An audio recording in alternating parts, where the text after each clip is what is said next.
Sunday ശാലോമിലേക്ക് സ്വാഗതം. ഞാൻ Jose John Mallikassery. ഇപ്പോൾ ഹമാസിന്റെ കയ്യിലുണ്ട് എന്ന് വിശ്വസിക്കപ്പെടുന്ന 47 ബന്ദികളെയും മറന്നേക്കാൻ പറഞ്ഞുകൊണ്ടുള്ള ഹമാസിന്റെ ഒരു പ്രസിദ്ധീകരണം ഈ കഴിഞ്ഞ ദിവസങ്ങളിൽ പുറത്തിറങ്ങുകയുണ്ടായി എന്നുള്ളത് നമ്മളെല്ലാവരും അറിഞ്ഞ ഒരു സംഗതിയാണ്. കഴിഞ്ഞ വെള്ളിയാഴ്ചയാണ് അവർ അത് പ്രസിദ്ധീകരിച്ചത്. 47 ആളുകളുടെ ഫോട്ടോയാണ് അവരതിനകത്ത് വെച്ചിരുന്നത്. ഇതിൽ 20ഓളം ആളുകൾ ജീവനോടെ ഉണ്ട് എന്നാണ് വിശ്വസിക്കപ്പെടുന്നത്. ഒരുപക്ഷെ 2 പേര് കൂടി അതീവ ഗുരുതരാവസ്ഥയിൽ, ജീവനും മരണത്തിനും ഇടയിലുള്ള അവസ്ഥയിലുണ്ടെന്നും കരുതപ്പെടുന്നു. ബാക്കിയുള്ള ആളുകൾ മരിച്ചുപോയി എന്നാണ് കരുതപ്പെടുന്നത്. കൃത്യമായ കണക്കുകളില്ല. 47 പേരാണ് എന്തായാലും അവരുടെ കയ്യിലുള്ളത്. 48 എന്നൊരു കണക്കുണ്ട്. എന്തായാലും ഒരു 47 പേരുടെ ഫോട്ടോയാണ് പ്രസിദ്ധീകരിച്ചിരിക്കുന്നത്. അപ്പൊ ഈ പ്രസിദ്ധീകരിച്ചിട്ടുള്ള ഫോട്ടോകളുടെ അടിയിൽ, ഓരോന്നിന്റെയും അടിയിൽ ഒരു പേര്, റോൺ ആനന്ദ് എന്നൊരു പേരാണ് ഇട്ടിരിക്കുന്നത്. Ron Anand 1, Ron Anand 2, Ron Anand 3, അങ്ങനെ റോൺ ആനന്ദ് 47 വരെ പേരുകൾ ഇട്ടുകൊണ്ടാണ് ഇവരെ നിങ്ങൾ മറന്നേക്കുക എന്ന് പറഞ്ഞിട്ടുള്ളത്. സ്വാഭാവികമായും ഈ റോൺ ആനന്ദ് എന്ന് പറയുന്ന ഈ പേരിന് ഒരു പ്രത്യേകത ഉണ്ടാവും എന്ന് നമുക്കറിയാം. അല്ലെങ്കിൽ പിന്നെ ഇങ്ങനെ റോൺ ആനന്ദ് എന്നിട്ട് അതിനകത്ത് പിന്നെ നമ്പറുകൾ ഇടേണ്ട ആവശ്യമില്ല.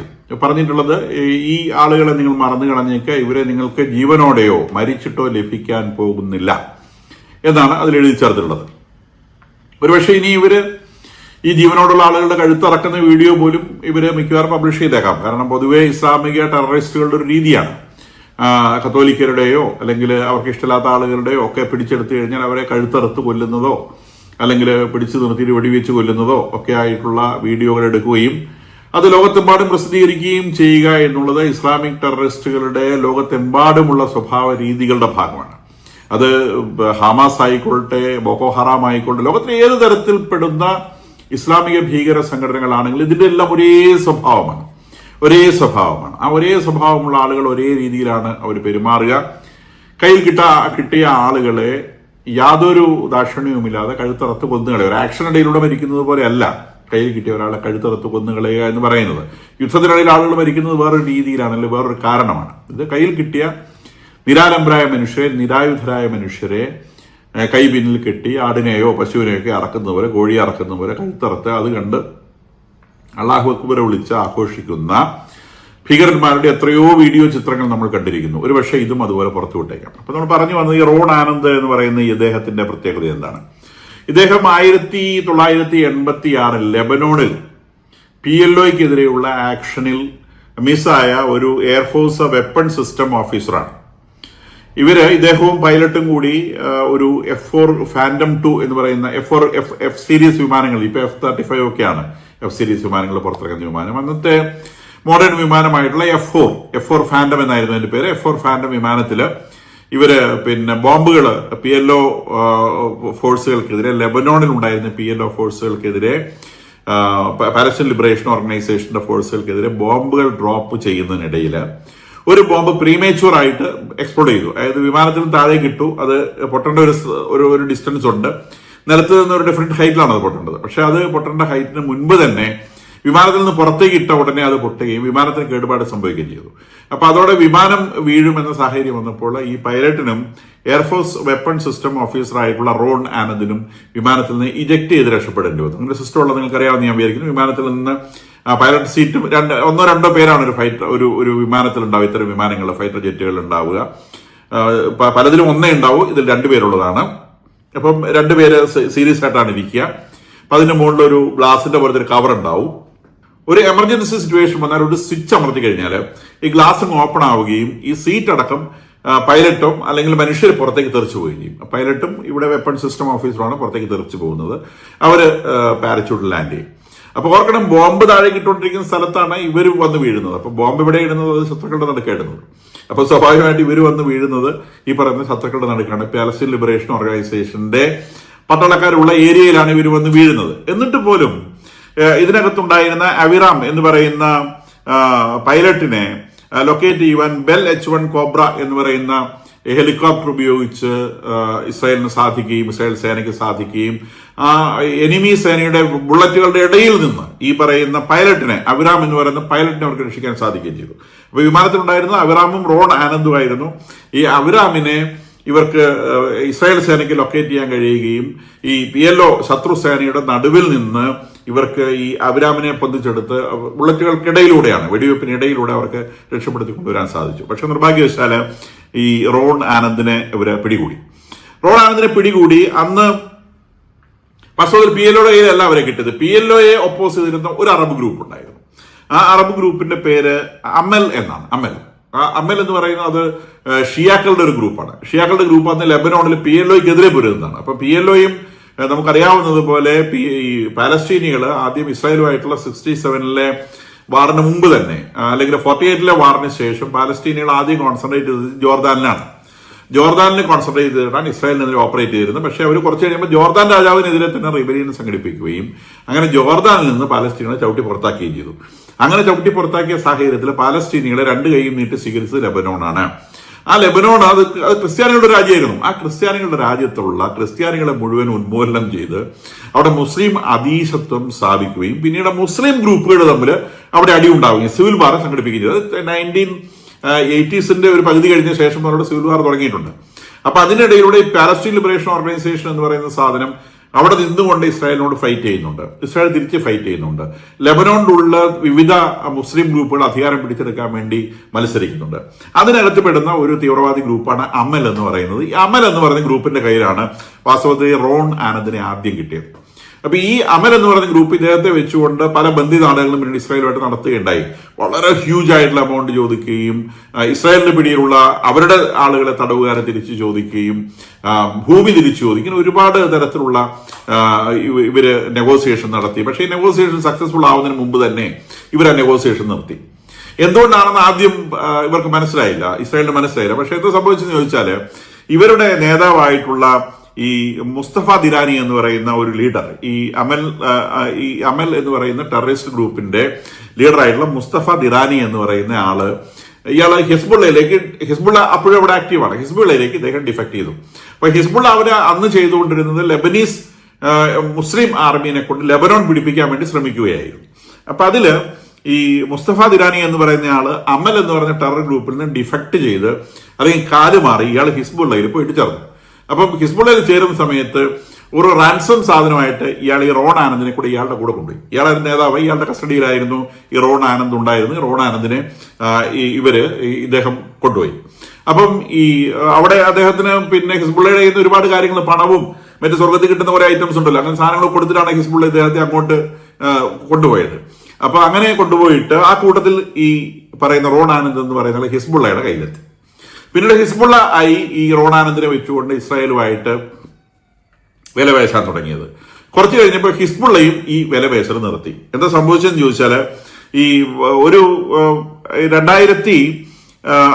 1994 ഈ പറയുന്ന മുസ്തഫ ദിരാനിനെയും ഹിസ്ബുള്ളയുടെ വേറൊരു ലീഡറായിട്ടുള്ള അബ്ദുൽ കരീം ഒബീദിനെയും ഇസ്രായേൽ പിടികൂടിയിട്ടുണ്ട്. ലെബനോണിലെ യുവമാരുടെ വീടിനകത്ത് എന്ന് മൊസാദ് യുവമാരെ പിടിച്ചോണ്ട് വന്നു. ഇവരെ പിടിച്ചോണ്ട് വന്ന് ചോദ്യം ചെയ്തു. അപ്പൊ ഈ പറയുന്ന റോൺ ആനന്ദിന് വേണ്ടി വലിയൊരു മാൻഹണ്ട് ഇസ്രായേൽ നടത്തിയിട്ടുണ്ട്. ഇയാളെ നഷ്ടപ്പെട്ട 1986 മുതൽ ഇയാളെ കണ്ടുപിടിക്കാൻ വേണ്ടി നിരന്തരമായ ശ്രമങ്ങൾ ഇസ്രായേലിന്റെ ഭാഗത്ത് നിരന്തരമായിട്ടുണ്ടാകുന്നുണ്ട്. അവരുടെ എല്ലാ ഇന്റലിജൻസ് ഏജൻസികളും ഇതിനുവേണ്ടി കഠിനമായി ശ്രമിക്കുന്നുണ്ട്. അങ്ങനെയാണ് 1990 അബ്ദുൽ കരീം ഒബീദിനെയും 94 മുസ്തഫ ദിരാനിനെയും ഇവർ പിടികൂടുന്നത്. മുസ്തഫ ദിരാനിയാണ് ഈ പറയുന്ന ഇയാളെ ക്യാപ്ചർ ചെയ്ത് കൊണ്ടുപോയിട്ട് ഹെസ്ബുള്ളയ്ക്ക് കൊടുക്കുന്നത്. പക്ഷേ ഇവരെ പിടികൂടി ചോദ്യം ചെയ്യാൻ തുടങ്ങി. അപ്പോഴും ഇവർക്കും ഇയാൾ എവിടെയുണ്ടോ എന്നതിനെ കുറിച്ച് ധാരണയില്ല. മുസ്തഫ ദിരാനിയുടെ ഇയാൾ കൈമറിഞ്ഞു പോയിരിക്കുന്നു. അപ്പൊ മുസ്തഫ ദിരാനിക്ക് ഇയാൾക്ക് എന്ത് സംഭവിച്ചു? മുസ്തഫ ദിരാനി പറയുന്നത് ഇയാളെയും കൊണ്ട് ഞങ്ങളൊരു പ്രത്യേക സ്ഥലത്തുണ്ടായിരുന്ന ലെബനോണില് 1990 ആ സമയത്ത് ഇസ്രായേൽ സേന അവിടെ ബോംബ് ചെയ്യുകയും ഞങ്ങളിൽ കുറെ പേര് മരിച്ചു പോവുകയും ഈ ദിരാനിക്ക് അവിടുന്ന് ഓടി രക്ഷപ്പെടേണ്ടി വരികയും ചെയ്തു. ആ സാഹചര്യത്തിൽ ഇയാളുടെ കയ്യിൽ നിന്ന് ഈ റോൺ ആനന്ദ് രക്ഷപ്പെട്ടു. ഈ ലെബനോണിലെ ഭൂമിയിൽ വെച്ച് റോൺ ആനന്ദ് ഇവരുടെ കയ്യിൽ നിന്ന് മിസ്സായി. പിന്നെ എന്ത് സംഭവിച്ചെന്ന് അവർക്കറിയില്ല. അപ്പൊ ഈ പറയുന്ന അബ്ദുൽ കരീം ഒബീദിനെയും മുസ്തഫ ദിരാനിനെയും ഇസ്രായേല് പിടിച്ചുകൊണ്ട് വന്നു എന്നതിന്റെ പേരിൽ UN സെക്യൂരിറ്റി കൗൺസിൽ പ്രമേയം പാസ്സാക്കിയിട്ടുണ്ട് ഇസ്രായേലിനെതിരായിട്ട്. അപ്പം ഈ UN സെക്യൂരിറ്റി കൗൺസില് ഇസ്രായേലിനെതിരായിട്ട് പണി തുടങ്ങി ഇന്ന് നിലയൊന്നുമല്ല. കാരണം ഇവരുടെ ഈ പറയുന്ന റോൺ ആനന്ദ് എന്ന് പറയുന്ന മിലിറ്ററി ഉദ്യോഗസ്ഥരാണ്. മിലിറ്ററി ഉദ്യോഗസ്ഥന്മാരെ പിടിച്ചു വെക്കണമെങ്കിൽ ജനീവ അക്കോർഡ് എന്ന് പറയുന്ന കുറെ കരാറുകളും കാര്യങ്ങളൊക്കെ ഉണ്ട്. അപ്പൊ അതനുസരിച്ചല്ലാതെ ഭീകരന്മാരെ ഇയാളെ പിടിച്ചു വെച്ചതിന് പേരിൽ ഒരു UN അക്കോർഡും ഒരിടത്തും ഉണ്ടായിട്ടില്ല. നേരെ മറിച്ച് ഈ പറഞ്ഞ അബ്ദുൽ കരീം ഒബീദിനെയും മുസ്തഫ ദിരാനെയും പിടിച്ചു വെച്ചതിന്റെ പേരിൽ UN സെക്യൂരിറ്റി കൗൺസിൽ പ്രമേയം പാസ്സാക്കിയിട്ടുണ്ട്, അവരെ വിട്ടുകൊടുക്കണമെന്ന് പറഞ്ഞുകൊണ്ട്. ഇസ്രായേലിന് ഇത്തരം കാര്യങ്ങൾ ബാധകമല്ലാത്തതുകൊണ്ട് അവര് ഈ പറഞ്ഞ ആളെ പിടിച്ചു വെക്കുകയും പിന്നീട് 2006 ആ വലിയ ബന്ദി എക്സ്ചേഞ്ചിന്റെ ഭാഗമായിട്ടാണ് ഇവരെയൊക്കെ വിട്ടുകൊടുക്കുന്നത്. അപ്പൊ ഈ പറയുന്ന അബ്ദുൽ കരീം ഒബീദ് ആൻഡ് മുസ്തഫ ദിരാനി ഇവരെ ചോദ്യത്തിൽ നിന്നും ഇവർക്ക് മനസ്സിലായത് ഈ പറയുന്ന റോൺ ആനന്ദ് അവരുടെ നിന്ന് മിസ്സായി പോയി എന്നാണ്. പിന്നീട് ഫർദർ എൻക്വയറീസിൽ മനസ്സിലായത് ഇവരിങ്ങനെ ഒളിപ്പിച്ചിട്ട് പോയെങ്കിലും അന്ന് ലെബനോണില് ഇറാനിന്റെ IRGC ഇറാൻ റവല്യൂഷണറി ഗാർഡിന്റെ പ്രസൻസ് അന്ന് ലെബനോണിൽ ഉണ്ടായിരുന്നു. ഇയാളുടെ കയ്യിൽ നിന്ന് നഷ്ടപ്പെട്ടു പോയ ഈ മുസ്തഫ ദിരാനിയുടെ കയ്യിൽ നിന്ന് നഷ്ടപ്പെട്ടു പോയ റോൺ ആനന്ദിനെ IRGC പിടികൂടി. ഇറാന്റെ സെക്യൂരിറ്റി ഗാർഡ്സ് പിടികൂടി അവർ ടെഹ്റാനിലേക്ക് കൊണ്ടുപോയി. അങ്ങനെ ടെഹ്റാനിൽ കൊണ്ടുപോയി ഇയാളെ കുറെ ചോദിച്ചത് 1990 IRGCയുടെ കയ്യിൽ ഇയാൾ പെടുന്നത്. അത് മുസ്തഫ ദിരാനിക്ക് അറിയില്ല. ഇത് പിന്നെ ഇവര് നിരന്തരമായി ചോദ്യം ചെയ്യും. 94 മുസ്തഫ ദിരാനിനെ പിടിച്ചപ്പോ IRGC പേടിച്ചിട്ട് വേഗം ഇയാളെ തിരിച്ച് ലെബനോണിൽ കൊണ്ടുവന്നു. കാരണം ഇയാൾ IRGCയുടെ കയ്യിലാണെന്ന് പറഞ്ഞു കഴിഞ്ഞാൽ ഇറാനിട്ട് അന്ന് കിട്ടുപടി. അത് അറിയാവുന്നത് കൊണ്ട് ഇറാൻ വേഗം ഇയാളെ തിരിച്ച് പിന്നെ ലെബനോണിലേക്ക് കൊണ്ടുവന്നു. പക്ഷെ നിർഭാഗ്യവശാൽ അദ്ദേഹം ലെബനോണിൽ വെച്ച് അസുഖബാധിതനാവുകയും 94 97 ഇടയിലുള്ള ഏതോ ഒരു പീരീഡിൽ അദ്ദേഹം ലെബനോണിൽ വെച്ച് ഇറാന്റെ കയ്യിൽ വെച്ച് മരിച്ചു പോവുകയുമാണ് ചെയ്തിട്ടുള്ളതെന്നാണ് ഇസ്രായേലിന് കിട്ടിയിട്ടുള്ള ഇന്റലിജൻസ് റിപ്പോർട്ട്. തെളിവുകളില്ല. ഇയാളുടെ ഒരു എല്ലിന്റെ കഷ്ണം പോലും അവർക്ക് റിക്കവർ ചെയ്യാൻ പറ്റില്ല. ഇപ്രാവശ്യം ഇറാനിട്ട് കൊടുത്ത അടിക്കകത്ത് ഈ കണക്കുള്ള കണക്കുകളുണ്ട് എന്നുള്ള കാര്യവും ഓർക്കണം. വെറുതെ ഒരു ദിവസം കൊണ്ട് പോയിട്ട് ആറ്റമം ഉണ്ടാക്കി എന്ന് പറയുന്ന ഉള്ളിയൊന്നുമില്ല. ഇവർ ഒരുപാട് കണക്കുകൾ അവർക്ക് തീർക്കാനുണ്ട്.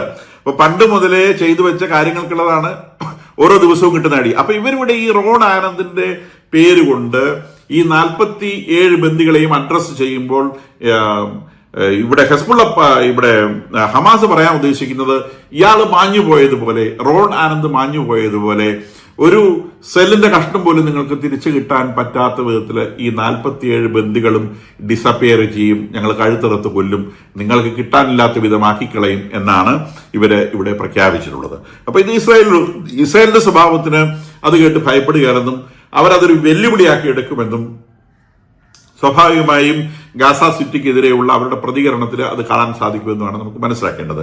ഈ പറയുന്ന UK-യും കാനഡയും ഓസ്ട്രേലിയയും മിനിഞ്ഞാന്ന് പ്രഖ്യാപിച്ചിട്ടുണ്ട്. അവര് UN സെക്യൂരിറ്റി കൗൺസിലിൽ പിന്നെ പാലസ്തീനെ റെക്കഗ്നൈസ് ചെയ്യും എന്ന് അവർ ഔദ്യോഗികമായിട്ട് പ്രഖ്യാപിച്ചു. ഇതുവരെ പത്രസമ്മേളനത്തിൽ പറയാറും ചെയ്ത് ഇത് രാജ്യങ്ങളുടെ ഔദ്യോഗിക പ്രഖ്യാപനമായിട്ട് അവർ പ്രഖ്യാപിച്ചു. ഈ ആഴ്ച ചേരുന്ന UN സെക്യൂരിറ്റി കൗൺസിലിൽ UN ജനറൽ അസംബ്ലിയിൽ അവര് ഈ പാലസ്തീനെ അംഗീകരിക്കുമെന്ന് പറഞ്ഞു. അപ്പൊ ഇവരുടെ കൂടെ പോർച്ചുഗലും ചേരുമെന്നാണ് വിചാരിക്കുന്നത്.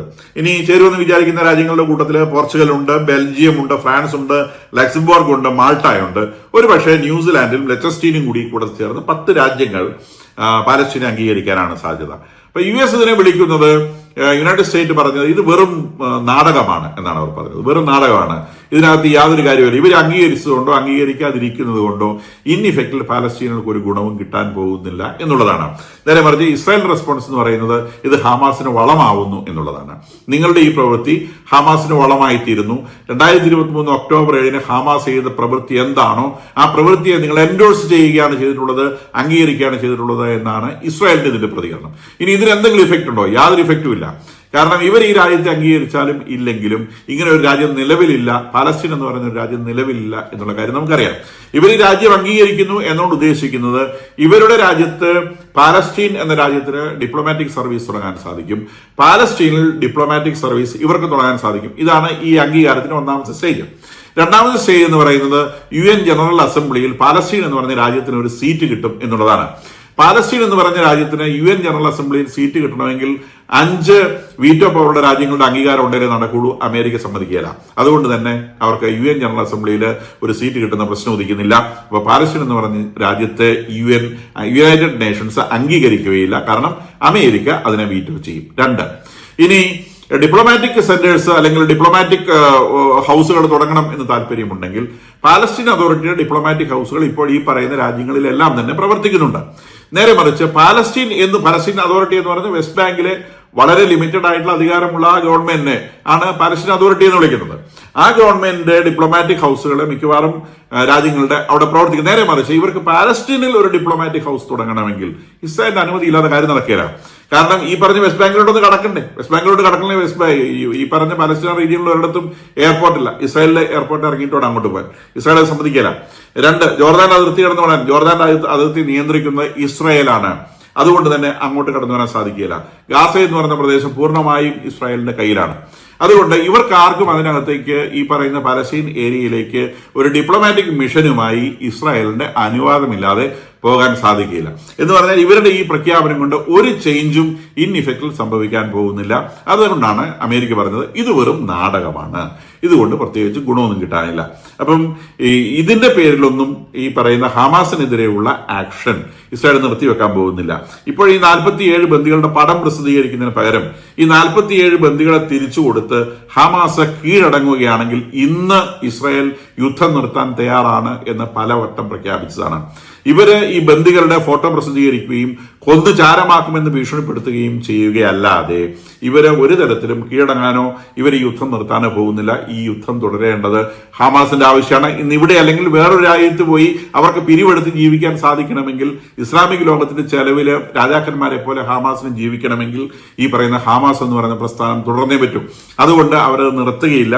ആ യുദ്ധം നിർത്തരുത് എന്നുള്ളത് ഇസ്രായേലിനെ കഴിഞ്ഞും കൂടുതൽ ആവശ്യമുള്ളത് ഹമാസിനാണ്. രണ്ടാമത് മനസ്സിലാക്കേണ്ടത്, ലോകത്ത് എവിടെയൊക്കെ ഇസ്ലാമിക ഭീകര സംഘടനകളുണ്ടോ, അത് അമൽ എന്ന പേരിൽ അറിയപ്പെട്ടാലും, ഹെസ്ബുള്ള എന്ന പേരിൽ അറിയപ്പെട്ടാലും, ഹമാസ് എന്ന പേരിൽ അറിയപ്പെട്ടാലും, അൽ ഖ്വയ്ദ എന്ന പേരിൽ അറിയപ്പെട്ടാലും, ISIS എന്ന പേരിൽ അറിയപ്പെട്ടാലും, എന്ത് പേരിൽ അറിയപ്പെട്ടാലും ഇതിനെല്ലാം ഒരേ സ്വഭാവമാണ്, ഇതിനെല്ലാം ഒരേ അച്ഛനുമാണ്.